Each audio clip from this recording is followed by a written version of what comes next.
Okay. Good evening, everybody, and welcome to this Nurturing Justice presentation on science, bias in the science field.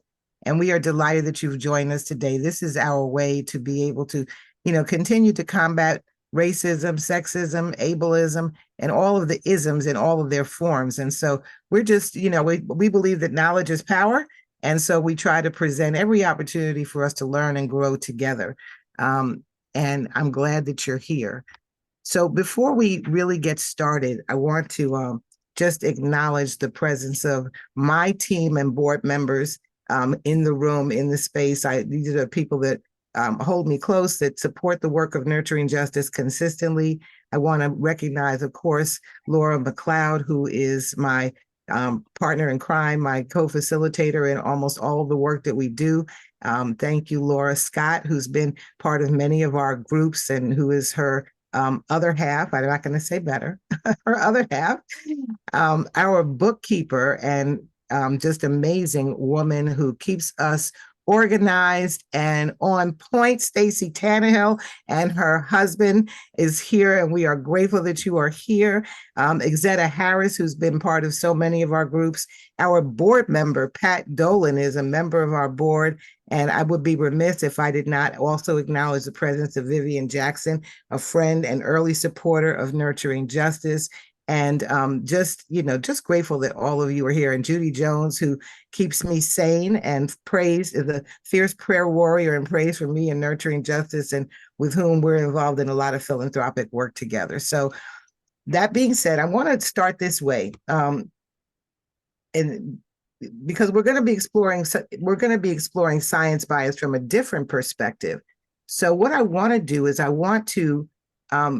the way that we start most of our Nurturing Justice work, well, not started, but right after the beginning of it, we established early on that race is not a biological construct. So there are many people, many of you who might be in this room, who don't understand and know that race is not a biological thing, right? So I want to just play this for you. And then as a way to sort of lead into the presentation that Ruth is going to do. And then I want, after we play this, I want Scott, who is Ruth's daddy. You can see that if I put them up together, Laura, Scott, and Ruth, you can see that absolutely they all look exactly alike. I mean, it's like they spit them out together. So I want to introduce Scott, who will introduce his daughter and give you her bio. And then Ruth is going to lead us in a different kind of discussion. But first, I want to share this with you. Okay, hold on a second.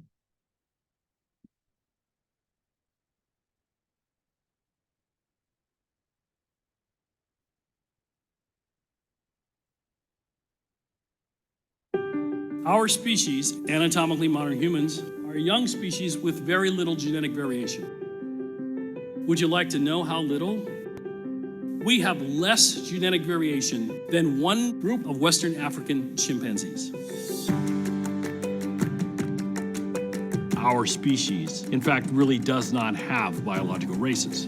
So humans present this conundrum. Science helps us in saying race, right, black, white, Asian, are not biological units. So how is it that humans can be so widespread and look so different and yet share so much in common? That's a huge challenge for science to figure out, because that's not the typical pattern for mammals. My job as an educator is to understand the ways in which race is real and the ways in which it's not real. It is a lived experience. It does have impacts on our biology, but it is not biology. Americans routinely conflate socially defined and biological conceptions of race.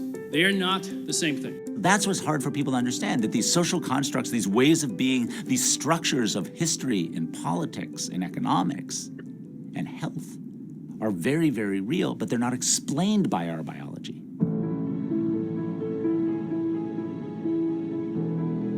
Science certainly has been responsible for some of the ideas that we have about race, about thinking about human difference, some that have particularly been damaging to many communities. So I think science has both a role and a responsibility in mitigating that damage.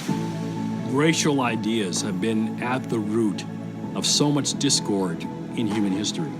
Their science was filtered through a racist, colonialist bias that they had doing the work. The tragedy of our past racial thinking is that we have taken what are essentially superficial physical traits and we've imputed great significance to them. So understanding the science behind human variation allows you to dispel the myth of race. Now, genetics has become a tool where we can explore distant relationships. It can upend the narrative and really cause us to question what we think we know. When we dismantle racist concepts, it makes it a whole lot easier for us to be able to view other human beings as precisely that. People who have the same aspirations as I do. Once you've dispelled the biological underpinning for inequality in this country, you're then faced with a political, historical, and social reality. And as a moral and ethical imperative, you have to deal with that. And that's why it's so hard to teach race and racism, because people don't want to deal with how messed up we are and how hard it is to get out of this hole we've dug for ourselves.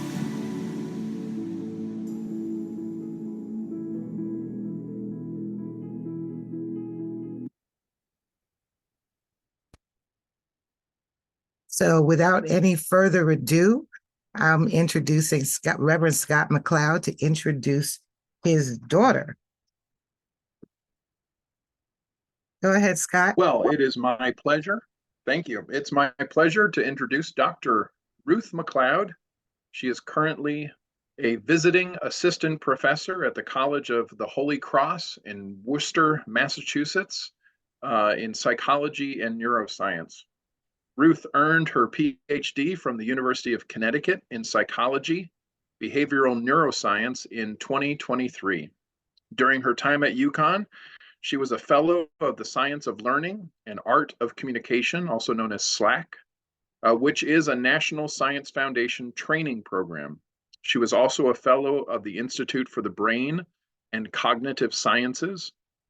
As a graduate assistant and teacher of record, she was recognized by the university provost as excellent in teaching.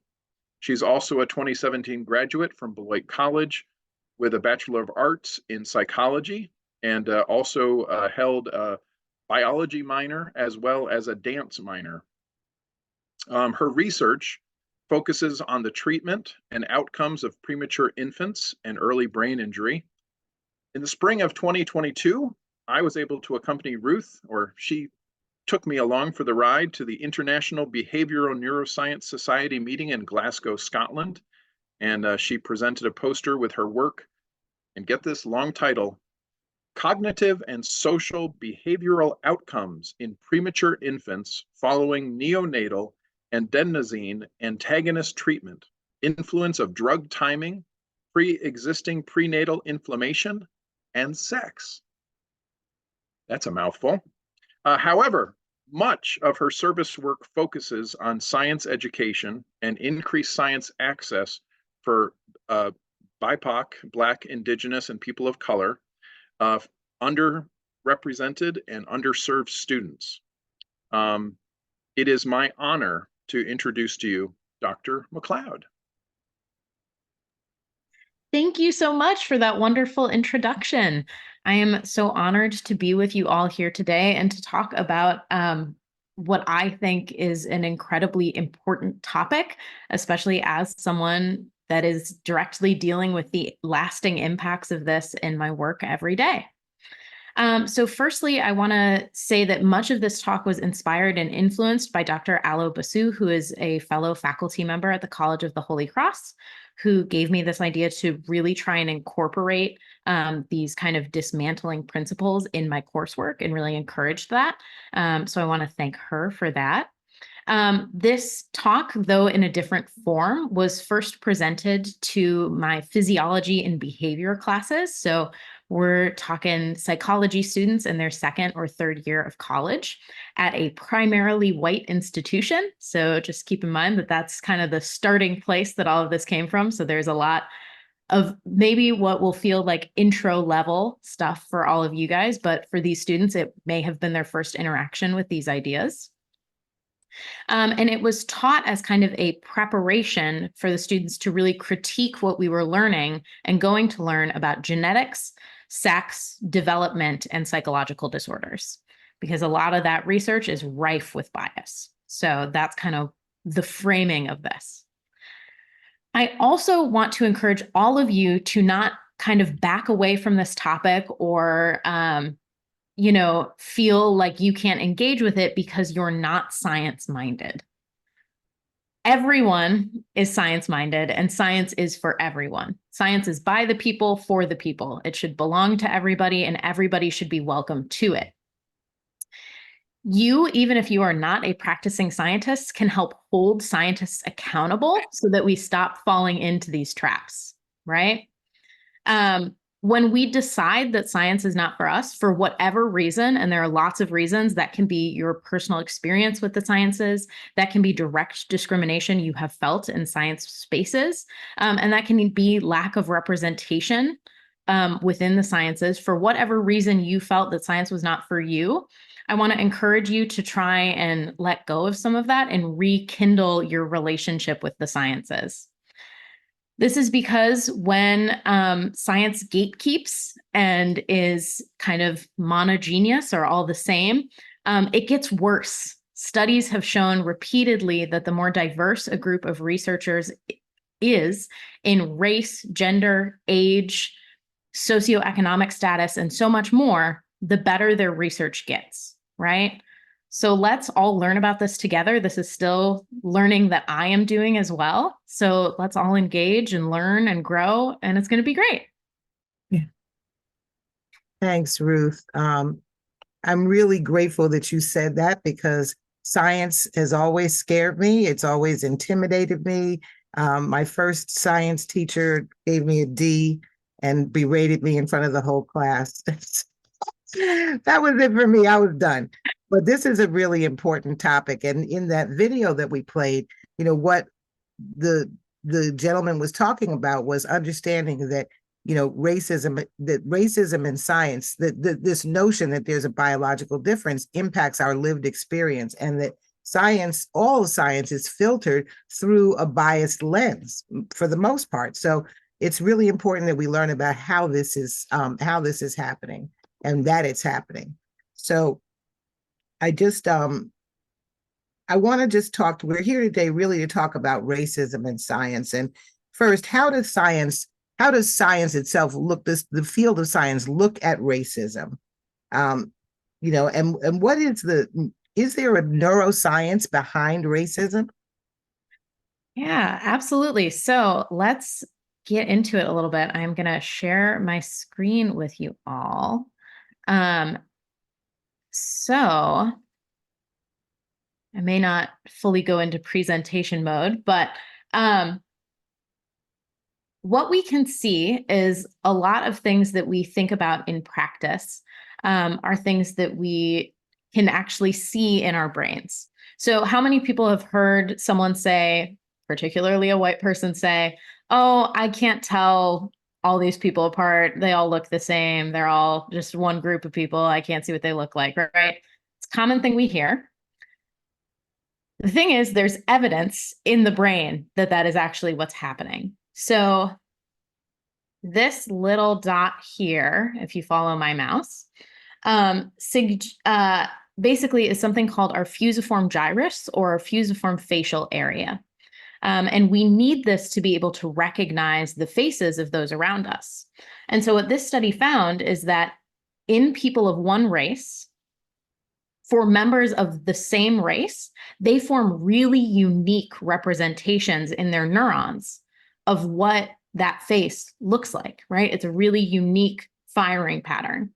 But for members of what's called the outgroup race, or of a different race, they don't form that unique a representation. There's less of a difference there. So there's actually, a biological thing that is happening in the brain that explains this phenomenon. Now, what it doesn't explain is this just something that is innate to us as humans? Or is this something that develops as a result of living in a systemically racist society? I will argue for the latter, but we'll get there. The next study I want to show you kind of about the development of when we actually start developing race categories. And I want to remind you, race is not a biological concept, right? So this is when we start developing kind of these social groupings. Basically, 3-month-old infants show preferences for same race faces. You can do these studies where you basically watch how long a baby looks at an image.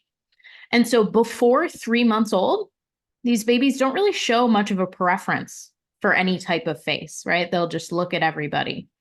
But once we reach 3 months old, we start noticing these differences. That doesn't mean that there's any bias inherent in that difference or racism inherent in that difference, right? Human difference is something that we need to acknowledge. But we don't even start noticing race or race categories until we're about 3 months old. So this is something that is developing due to our early exposure. Now, I'm going to stop sharing for a sec and give you guys some maybe not so great news. There's a particular part of our brain called the amygdala, which is considered kind of a fear or anxiety center of our brain. Sometimes it's also associated with rage. It's kind of just associated with negative emotions, right? So in adults, showing members of one race a member of another race group activates the amygdala. It leads to kind of this amygdala activation. That's not great, right? That again is kind of, is this an inherent trait to humans, or is this a result of growing up and learning from a systemically racist society? But what these studies found is that if you take an adult that has this amygdala activation and encourage them to do something called cognitive reappraisal, which is kind of what we're doing today, right? We're looking at something from a different perspective, right? We're rethinking our initial reaction. When you do that, your amygdala activation goes down. You don't have that same negative emotional reaction when you look at someone of a different racial group. Now, the effects can be short-lived if it's someone's like first or second time doing this, but dedication to anti-racist thinking actually leads to permanent changes in your amygdala activation. So being dedicated to fighting your initial reactions, to cognitively reappraising, to working against racism actually changes how your brain is wired, which is great news. That is great. Yeah. Plus, there's also some good news as far as children go, right? So everything I've talked about, except for the baby study, was done in adults, right? So we can also look at what happens in kids. If I can find my mouse, there it is. So in children, their amygdala activation is actually not as high. So what you can see is the amygdala activation that occurs when you see someone of a different race group is pretty low when we're young and slowly increases with age, right? So that means this activation is a learned pattern. It's something we learn from interacting with our society, right? What else they found in this study is that the more diverse a group of friends a child has, the less and less amygdala activation they have throughout their life.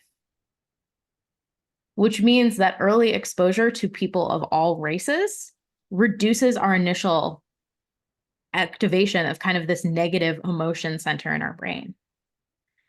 Which means that there's hope for us yet, right? The way I like to think of it, and a question we can kind of ask about all of this is, you know, looking at these things,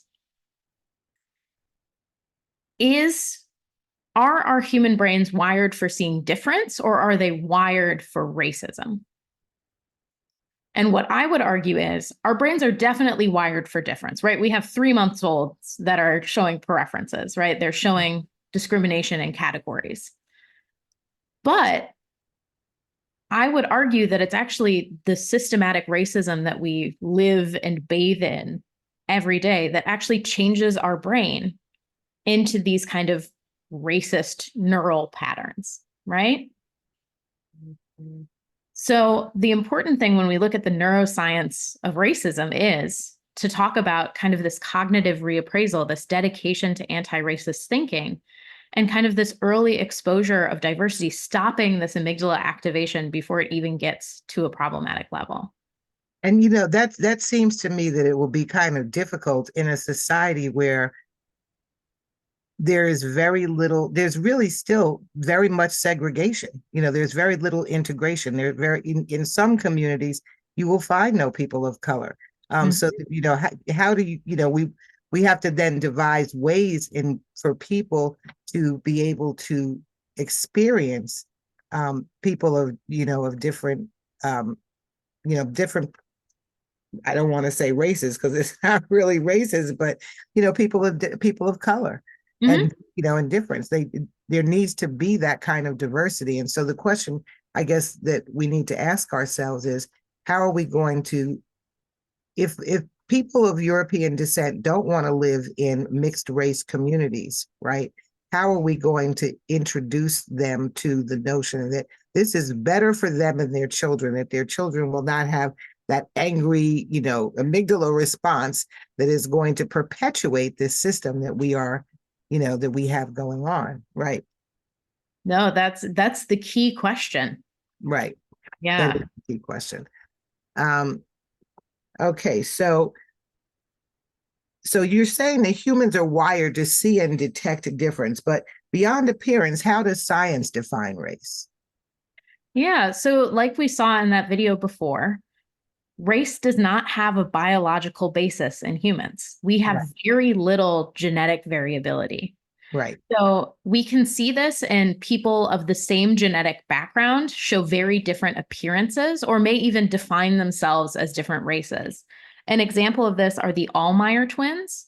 They were like in People magazine a couple years ago. But basically they're two twins that are biracial. Oh, yes. But one of them, it has red hair, pale skin, and one is clearly a Black individual, right? So we see this. They are twins. That means they share at least 50% of their DNA. And yet you're like totally distinct races. Just kind of showing to us that really there's no genetic basis for our kind of race categories. In fact, people within one race group may show more genetic variation than people between race groups, right? Right. So there's just so little variation that it's hard to say.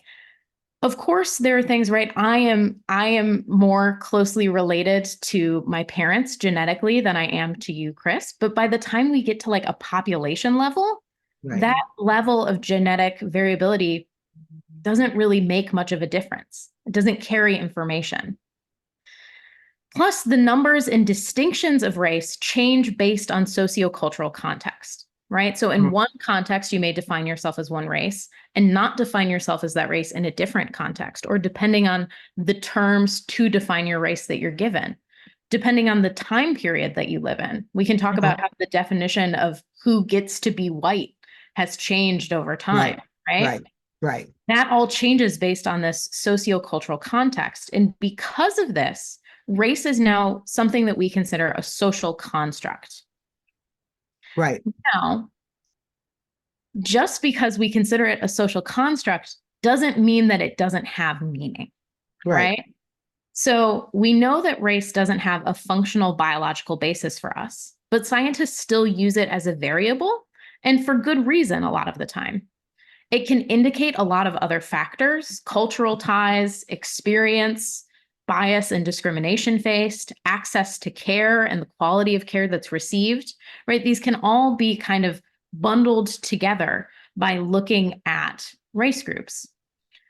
But that doesn't always make its usage as a variable okay. One of the things that I talk to a lot with my students when we do this is when you're reading a paper and they give you some information about the racial composition of a group, try and figure out what they're actually measuring, because they can't be measuring genetics because there's no meaning there. So what are they really measuring? Are they measuring inequality? Are they measuring, some other variable that they haven't defined, right? So there's a lot of kind of nuance there that scientists really need to grapple with and learn that they can't just say, well, we're just using race as a variable because we can.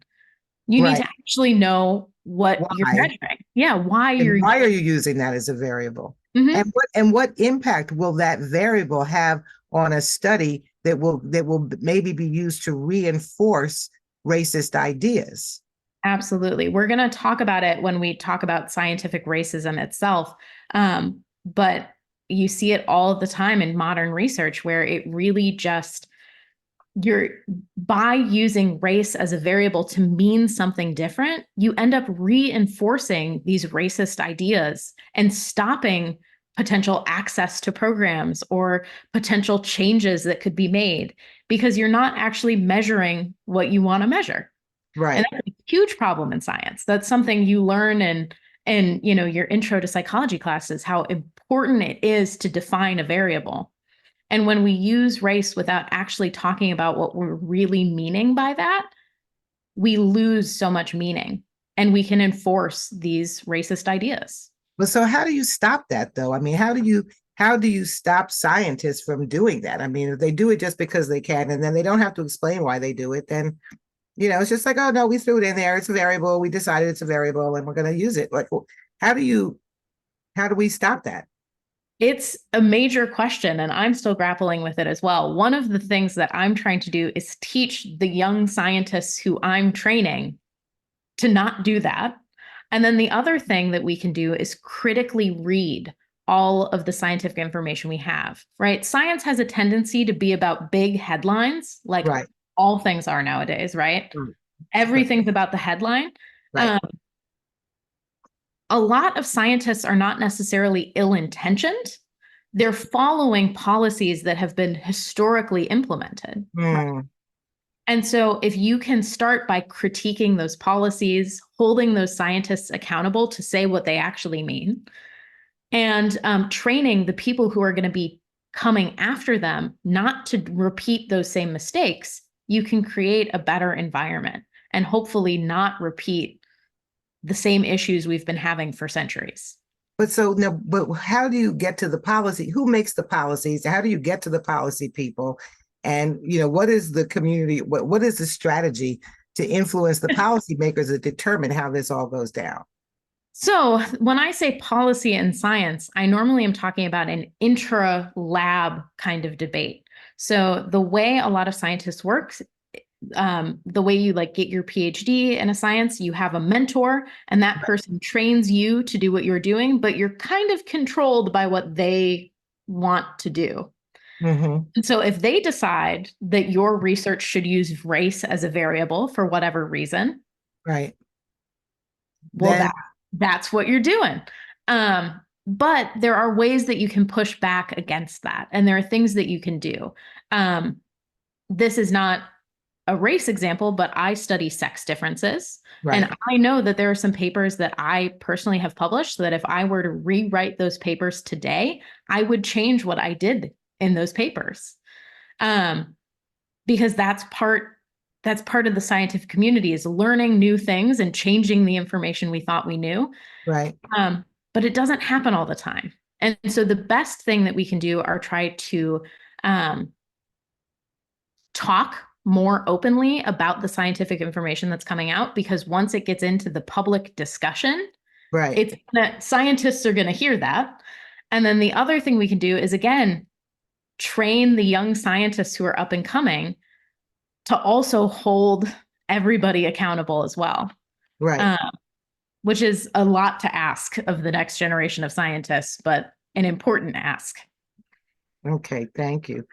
I want to talk about ableism and sexism also, but I want first for you to give a little bit of background about how science has been used historically to support racist ideas. Can you sort of give a thumbnail sketch of that and what the basis of so much of this thinking is? Yeah. So I always like to start this conversation with eugenics. Mm-hmm. A lot of our basis of scientific racism starts with eugenics, which is the idea of breeding a better human or human-driven evolution. Mm. So the idea doesn't actually originate with Darwin and the ideas of evolution. It originates far, far earlier, back to Rome and Greece. Mm. Plato was known to have thought that reproduction should be controlled by the government, meaning the government should tell what people could have children with who. So it sounds really familiar. Yeah. Wow. Mm-hmm. Go ahead. Nope. Even in Rome and Greece, infanticide, so the killing of infants, was actually fairly common to help find the strongest infants so that they could live and grow and reproduce. Mm. Our modern term of eugenics was first kind of developed by Sir Francis Galton, who was a close working relationship of Charles Darwin, who developed the theory of evolution. And really kind of got into social Darwinism, which is this idea of survival of the fittest in a social context, right? So these ideas of, hey, are social programs hurting evolution, right? Has evolution stopped because we now are providing needs for people? It hasn't. Right. No. But Sir Francis Galton wrote down a lot of this, but didn't put anything into practice. It was more of a thought experiment. Mm-hmm. Now, Charles Davenport, who is a US geneticist, took that kind of theoretical idea and really put it into practice in the United States. And we can still see eugenics in a lot of our policies today. Things like the fact that you can get a shorter prison sentence if you agree to be sterilized, right? Those kind of policies still exist in the United States, which are all examples of eugenics. Now, eugenics had, I don't want to call it a heyday, but it had its most expansive growth as a thought during the Nazi occupation of much of Europe. Nazis were interested in making pure human beings. And so to do that, they then experimented on, sterilized, and murdered millions of people, right? And something that we as United States people living in the United States have to kind of grapple with is that the Nazis cited the United States treatment of Black and Indigenous people as their inspiration for what they did, right? That's something we need to grapple with. Now, it didn't end with the Nazis. It still happens today. Many movements adopted eugenics to help legitimize themselves at the cost of Black and disabled people. One of the things that we can think of is early abortion care. These movements early on were not getting a lot of traction, right? Women's rights, we didn't want to kind of touch those. But as soon as you bring up that abortion care might be a great way to control the population of Black and disabled folks, suddenly it's a great right that we should definitely put into policy. Right. And that's something that even though abortion care is excellent and needed for everyone, that we still have to think about the history of that kind of what we have today. Now, eugenics still persists today and may in fact be a part of your own thinking. Anytime that you think something like, well, those people just shouldn't have kids, that's an example of eugenics thought, right? Right.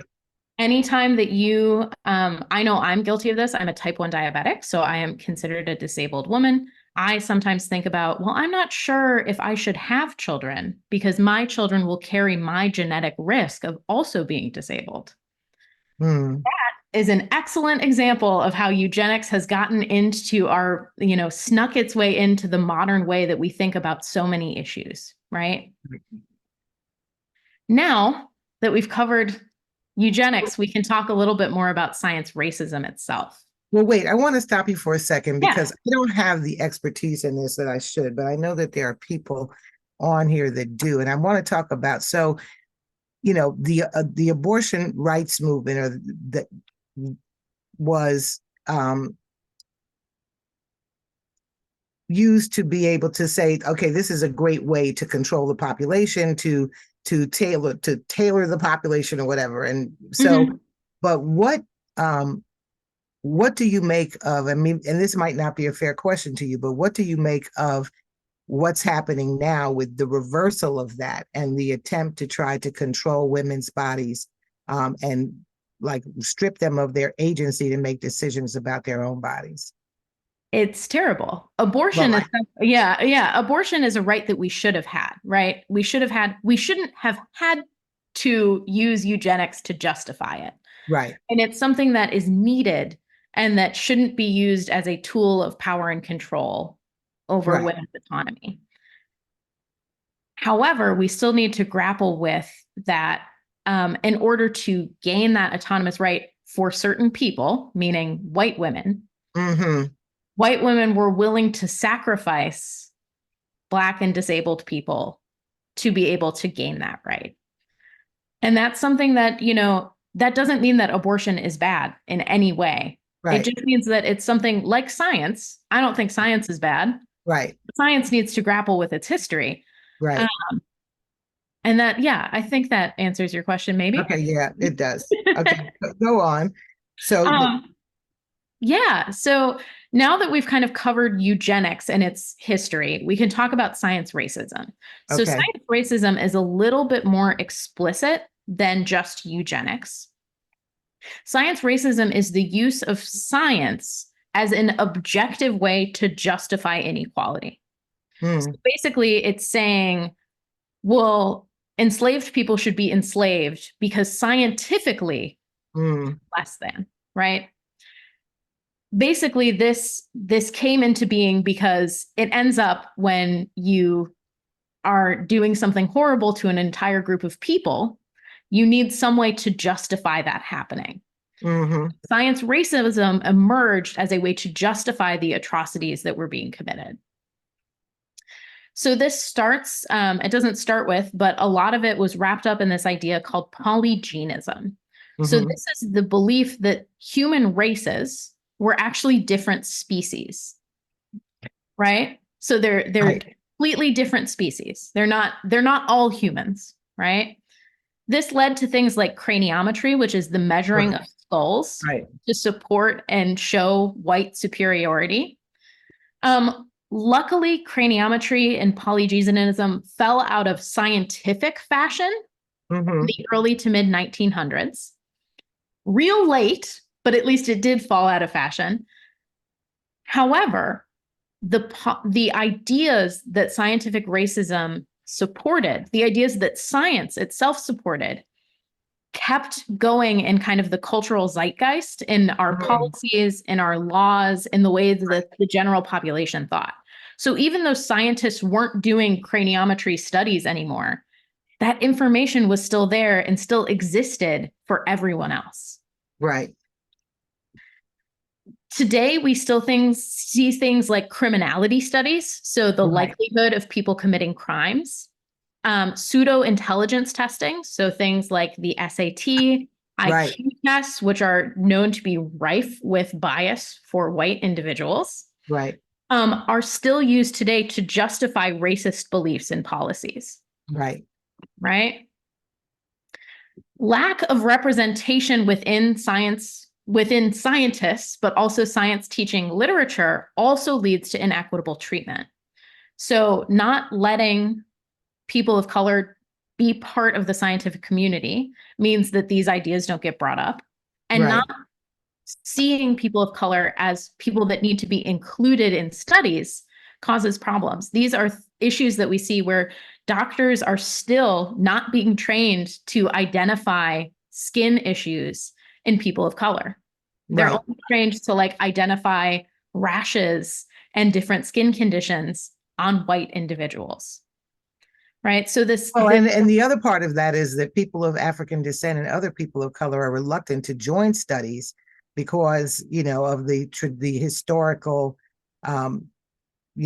mistreatment and sterilization and, experimentation done on, the syphilis experiment, the experimentation done on Black people, the genocide of people of African descent. Exactly. Science and scientific experimentation. The basis of gynecological research. Right, exactly. The Tuskegee experiments, which were syphilis experiments. This is kind of one of those places where this being a psychology class kind of limits some of what I can say, because for a lot of my students, when you learn about research ethics, You talk about the Tuskegee experiment a Right. lot. Right. However, I think it's important to note that we talk about the Tuskegee experiment because it was so bad, it led to policy change. Right. So many of these issues we don't talk about at all because they didn't lead to any change, meaning that they're still allowed to exist in the way that scientists think because we don't address them as directly as like, hey, you need to consent people to your studies, and you shouldn't only be studying one group of people because you think they're sacrificable. Right. You know, Right. Right. it's more of these kind of insidious things that sneak into the modern way we do science. Yes. I want to just, there's a question from a woman from Judy Jones in the audience. And she says, Judy, do you want to ask the question yourself or you want me to pose it? Hi, everybody. Where are you? Hi, everybody. I was just hoping that maybe you would stop and let us talk. I have to go to another Zoom momentarily, but this is so fascinating and I have so many thoughts about it. But one question I had was perhaps you could talk more to race versus ethnicity. Because for me, human beings are so nuanced, and the whole idea of science is based on empirical data and empirical information. And we know that you can pretty much support any hypothesis you put forward if you cherry pick what you want to support that hypothesis. So eugenics, of course, ended up being something that those people who wanted a justification in that arena could hang on to. However, as we got smarter or we did more research or we found more actual data, then we were able to discount that, that kind of thing. So, I mean, to me, the way to move science away from using race is to stop using race. Just stop it. Use a different kind of way of classifying human beings because we are all the same species. There's only one race, it's the human race, but there are differences within that. Now, for instance, you were talking about the adjustment in the brain to recognize different things. Well, a 3-month-old baby is going to respond to people who look like their mom or look like their dad. It has nothing to do with a preference or a bias. It has to do with recognition of the same kind of thing, which is part of our survival instinct. And there was one other point that I want to make. Oh, I wanted to just say quickly that for me, for instance, and I'll make this as quick as I can, I grew up in Springfield, Massachusetts, which is right down the road from Worcester. And on my street growing up, we had every possible nationality and ethnicity. So really, I grew up with everybody. I played with the kids from across the street, from next door, whatever. We were in and out of each other's house. We didn't think about our differences in terms of skin color or race or even maybe ethnicity, because Mrs. Cottaropoli would make a special kind of Italian dinner at Christmas time that we all went to. So you ended up with those kinds of differences, but it was never really racial. And it wasn't racial till I came to New York to go to college, where then in this huge pool of people, oftentimes people put us into classification so they would know how to treat us. That's what you do. You look at a person, you go, oh, well, they're Black. That must mean they're A, B, C, D. When in fact, you don't fit any of those preconceived ideas.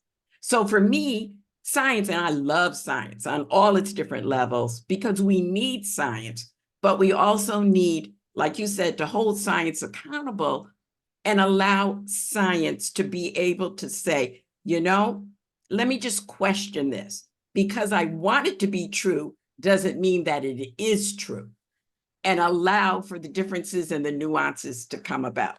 That's all I have to say. Bye. No, thank you.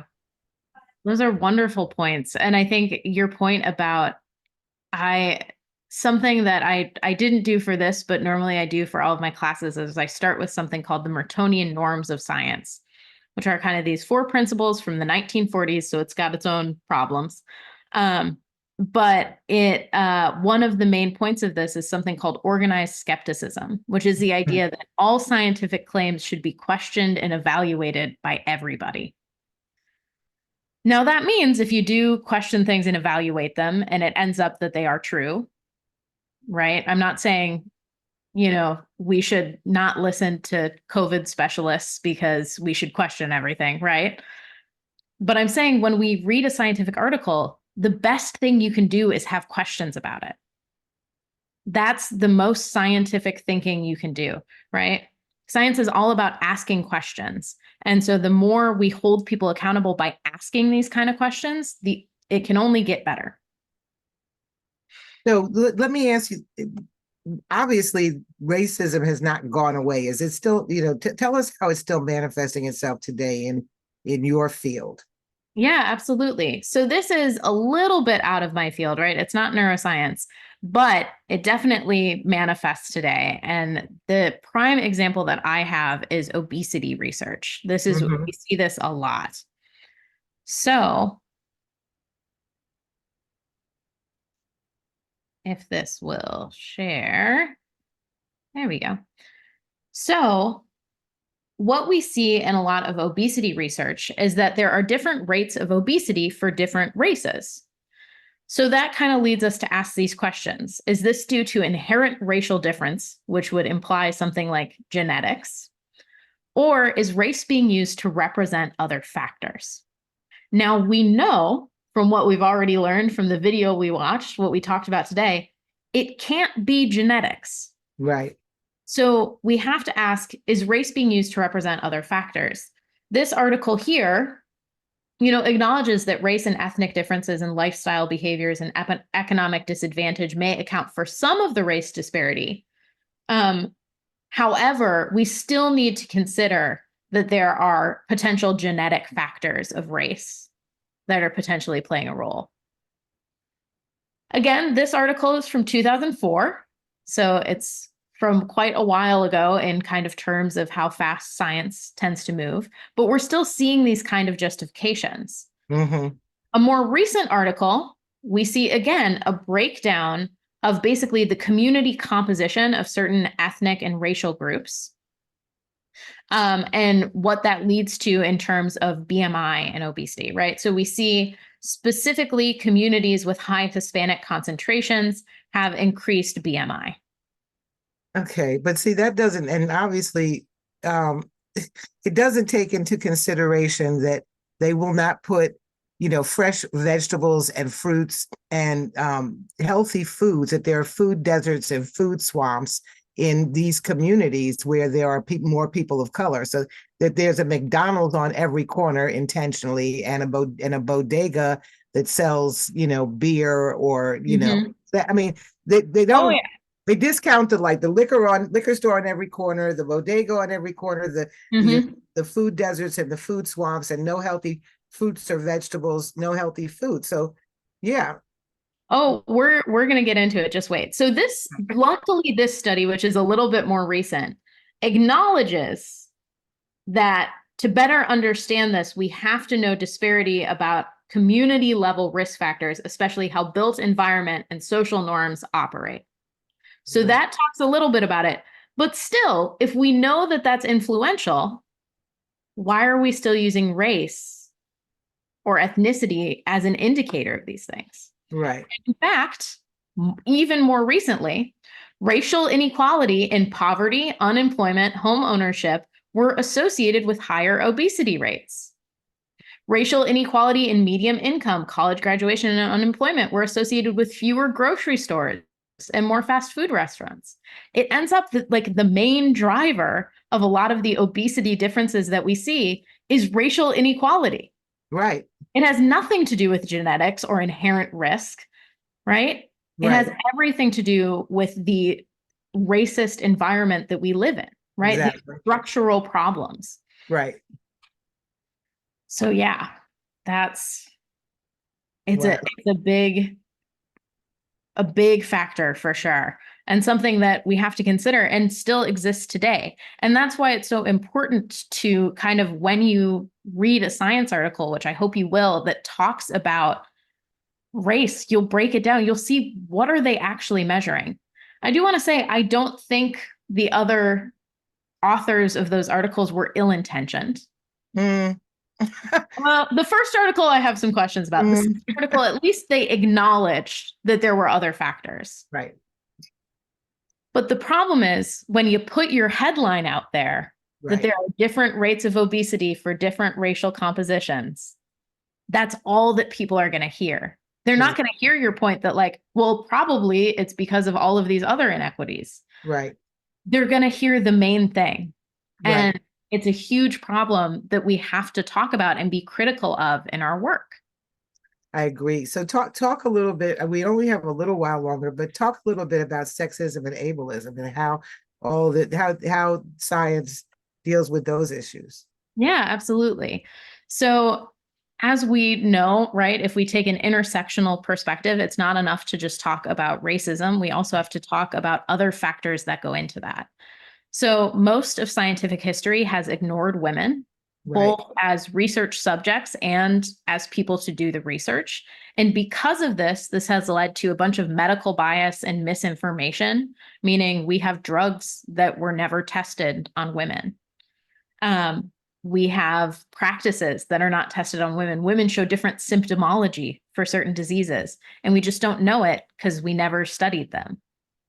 Yeah. Additionally, this leads to a lot of women also being pushed out of science fields. Mm-hmm. And I just say women, not to mention what happens to women with intersecting identities. Right. So not only are you being pushed out because you're a woman, but also because you're Black, also Right. you're Indigenous, also because you're disabled, right? So we have this huge intersection of discrimination, which means that people are just not going to be able to get into that field because of how much they are facing kind of Right. going into it.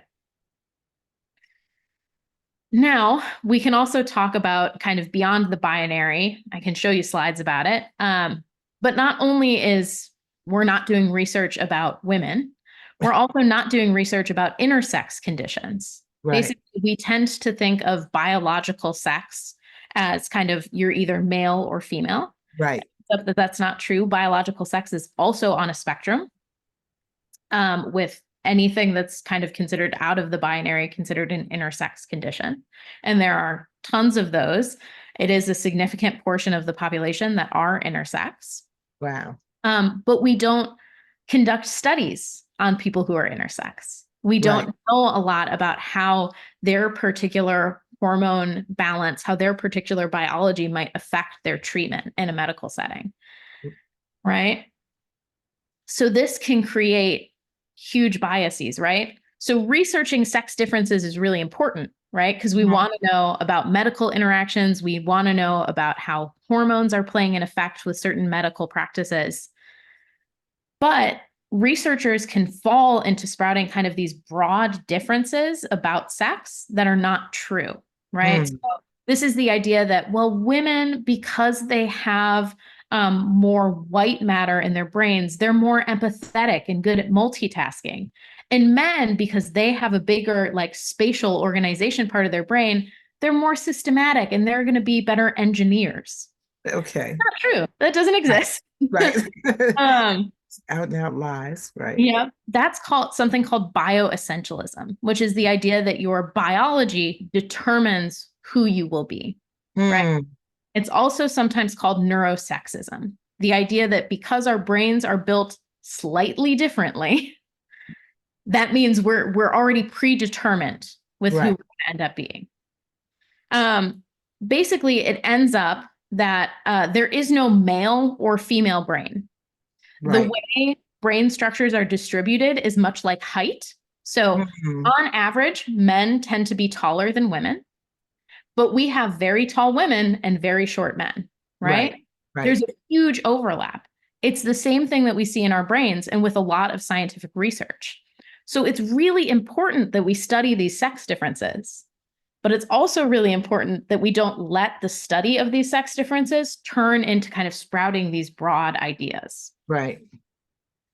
Now, when we talk about ableism, we're getting back especially into eugenics, which is the idea of kind of controlled breeding or controlled evolution. Often, this is framed as protecting the health of the population by preventing genetically associated disorders. It can also be framed as needing to cure a disorder. This comes up a lot when we talk about autism research. Mm-hmm. Autism has a huge spectrum of ability and support needs, but it's not necessarily something that needs to be cured or gotten rid of. These Right. differences can make us more creative, more adaptable, Right. and still allow us to be humans, right? We're all people. Just because someone needs to interact with the world differently doesn't make them less of a human. And so these kind of things come up a lot when we talk about science ableism. Mm-hmm.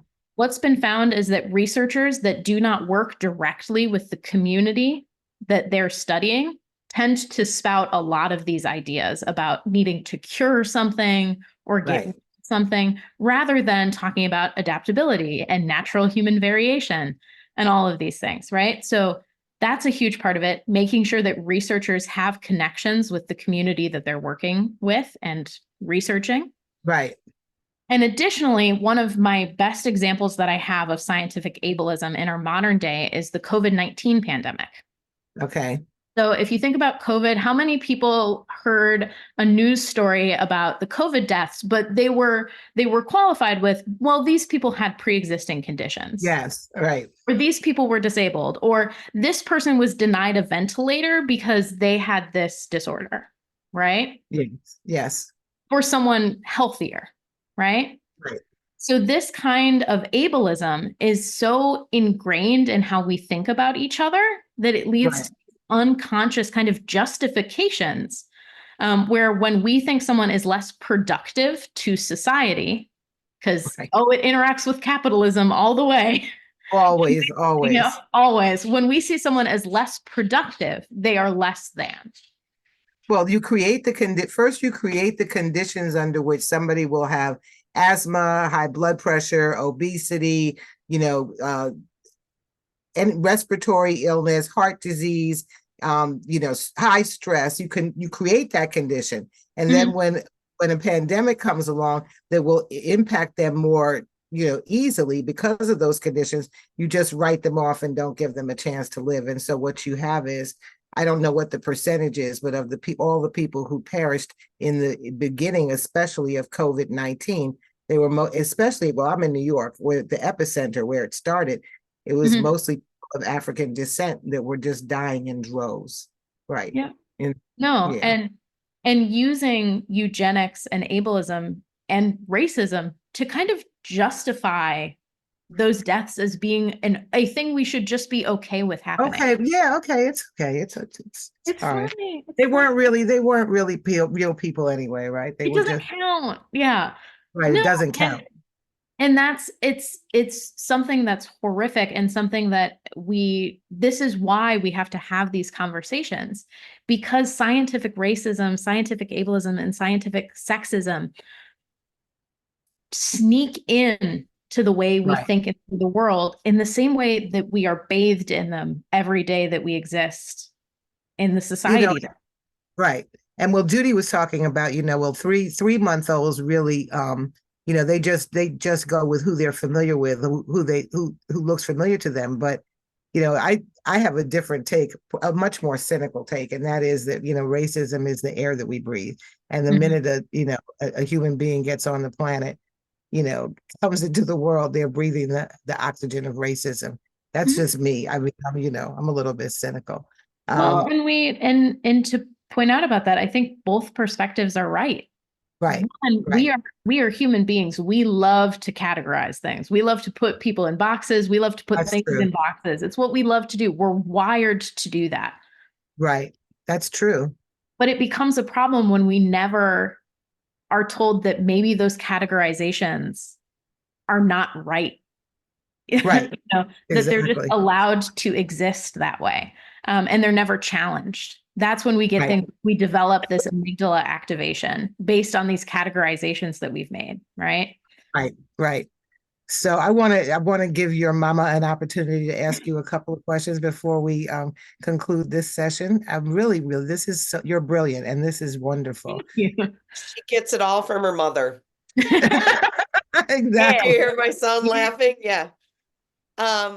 So Ruth, what I want to know is, how do we continue to look at human difference and understand, that scientifically, without creating or supporting further bias or discrimination or harm?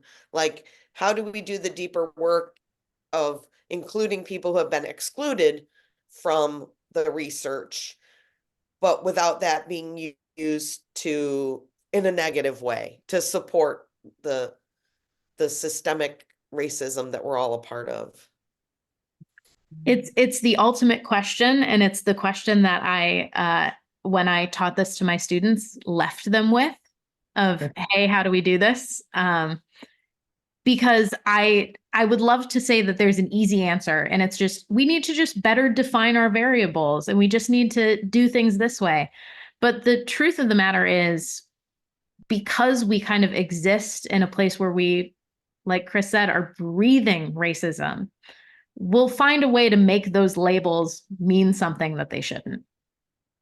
And I think one of the best things that we can do is to continue to critique the science that we read, to read things and engage with things critically, to teach people who are learning about science to question what they're learning, to ask questions about what they're learning, and to encourage scientists to think creatively about what they're doing, right? If we just think with, oh, well, this is the way I was taught, so it's the way it has to be, we lose innovation, we lose creativity.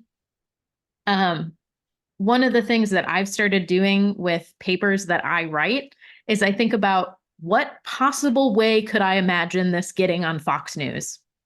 What would the Fox News headline of this paper be? And then I do everything within my power to make sure that this paper will never touch Fox News by rewriting parts of it to make sure I'm defining everything as clearly as possible, to make sure I'm defining everything as best I can, that I'm inclusive of people that have intersex conditions, right? I'm trying to do all of that in my work. And I think when we encourage people to think creatively about their own work, it becomes better work. It becomes more inclusive work. But yeah. I want to add a part 2 to that, Chris, if you don't mind, and then we'll open it up for discussion. I just know how the journey has been for you in terms of the struggle of the gatekeeping in academia and your desire to mentor underrepresented people in the sciences. How do we bring a diversity? How do you begin to open up that community that is, in a lot of ways, the church has the same problem. It becomes so insular and self-focused and so self-protecting. And it, like you said, you learn from your mentor who learned from that mentor who, it's like apostolic succession of academia, which has all the negativity that keeps getting passed down. How do you see yourself being a change agent in that? That's a loaded question. I'm sorry. It is a loaded question. That's okay. I think it's a good question too. Loaded but good. One of the things that I think about a lot is, one, you have to demystify the tower, right? So this tower of academia, there are so many like small rules about how you have to do things and how you have to behave. And you need to send your application. You need to send an email to the professor you have to work with, but that's not your actual application to grad school. You still need to apply to the school, and that's going to cost money. And Money. yeah, finding ways to demystify that process and make it explicitly clear so that people that, have not been able to have training or mentorship because of the discrimination that they face every day have the tools to get in the room.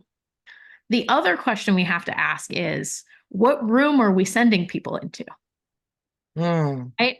It's not enough to say, let's bring in a more diverse population if we're bringing them into the same room that is going to systemically oppress them. Right. That's not enough. So we also have to change the way we do things. We have to change the way we teach. We have to change the way we structure our classes. We have to change the way we encourage students to feel confident with a topic or a policy. I'm really lucky at the institution that I'm at Holy Cross that the neuroscience program that I get to be honored and privileged to be a part of is part of a program that is trying to change the room. It's trying to make sure that that room is actually accessible to everybody without needing the special caveats, right? And that it's built to support students that need it and to ensure that we're not losing people because it's a systemically racist system. But how many institutions do you think exist like that? Not many. I would hope more. I think I talk about this with my mom all the time, that the academy and the church are hand in hand. Yep. And in the same way that there are churches doing the work, and there are a lot of churches that are not and are willing to just kind of bury their heads in the sand and be like, if we just keep doing things the way they are, it'll be fine. Right. And so I think something that's really encouraging to me is that I get to know a lot of young faculty members who are going into academia that are doing that work of trying to be like, it's not enough to bring people in if it's the same bullshit system. Right, exactly. And I, was just having a conversation with my dad about this today with the SAT scores. Right. That I think is it Harvard or MIT that is still using the SAT score? Right. The SATs, the LSATs, all of those, the MCATs, all of those. Well, and their justification was, well, it does predict first-year student success. It's like, yeah, of course it does, because it's built for white students going into white institutions. Right. And they won't be first-year students, right, unless they score a certain thing on the SAT that you create. Yeah. Well, and also, even if so you have a person who, didn't do well on their SAT because the SAT is racist, right, but they still get accepted into school, into a system that is racist. Right. Yeah, that person might transfer out. Like, because the system wasn't built for them. Right, exactly. It was actively built against them. We can talk about the legacy of academia and how all that started. That's a whole other conversation, but it goes deep. It does. It really does go deep and very wide. It's deep, it's wide, it's pervasive, and it's and the commentary that's coming through the chat is just like how brilliant you are, how grateful people are that you're doing the work, how informative this session was. This has been really amazing. When we met and we talked about the session, I just was like, oh, this is going to be really good. So this is going to be put up as soon as it finishes converting. I'm sending it to my webmaster, who is here tonight. Tom, thank you for being here. And I'm going to send it to him to post up on our website so that people can listen and listen and listen again and spread this information, because this is the kind of information that we really need to have, and to see exactly what we're up against. I mean, this is not, this is not for the faint of heart. This work is not for the faint of heart, but our job is to be like water on a rock, just keep drip, drip, drip until we wear it down. Are there any, sorry, Ruth, go ahead. Go Go ahead. I have an ending high note if people Okay, would like please to- go. Yeah, we but- want to but find people can ask questions first. Why don't we I'm going to put it on gallery view. And then let's see if we have questions from the audience. Let me remove my spotlight, remove your spotlight, and then put this on gallery view. There we go. So who's got any questions, comments, or threats, as I like to say? Any questions for Dr. Ruth? Oh, well, I don't even like saying that. Any questions for our esteemed PhD professor, Ruth McLeod? Anybody? Or comments or threats? Okay, so go ahead with your high note then. I don't see any.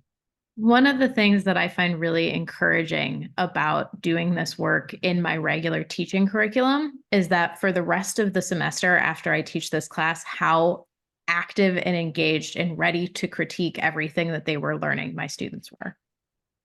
That's Which excellent. to me shows that just this small intervention of being like, hey, think about the history of what we're learning, led students to be more critically engaged with what they were learning and ask questions about what they were learning actually meant in the big picture. And so I hope that all of you are able to take this today and do the same. I'm going to share one last slide with you all because I think it is important, which is if you want to read science articles and you are not part of an academic institution, it can be really hard because science is really bad at communicating things. So some public sources that you can access, National Public Radio and The Conversation are great. But if you want to read peer-reviewed articles, you can look on Google Scholar and PubMed. If you click open access, you will be able to read the whole PDF. Also, the director of open access journals is available. Check your local library. Often they can get copies of journal articles for you. And then you can email the author if you want to have a discussion about their work. Most people love talking about what they're doing. I will say, if you email and you're like, I have some criticisms of your work, they will not respond.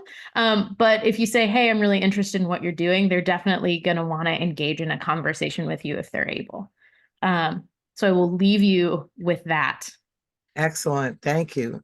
And well, this will be in the recording, so people will be able to see it. Excellent.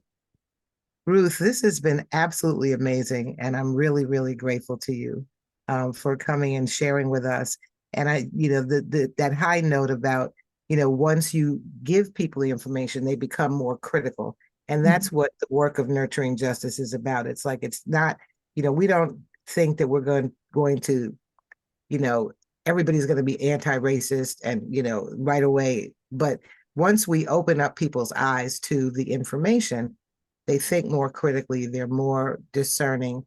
And that's, and I think that they're more self-aware, right? And I think that this is really about a self-awareness, right? To be able to begin to dismantle and disrupt these systems. So I'm really grateful. Thank you so much. Thank you all. And thank you all for being here. Yeah. Thank you. Thank you. Okay. Stay on for a minute. I'm going to stop the recording.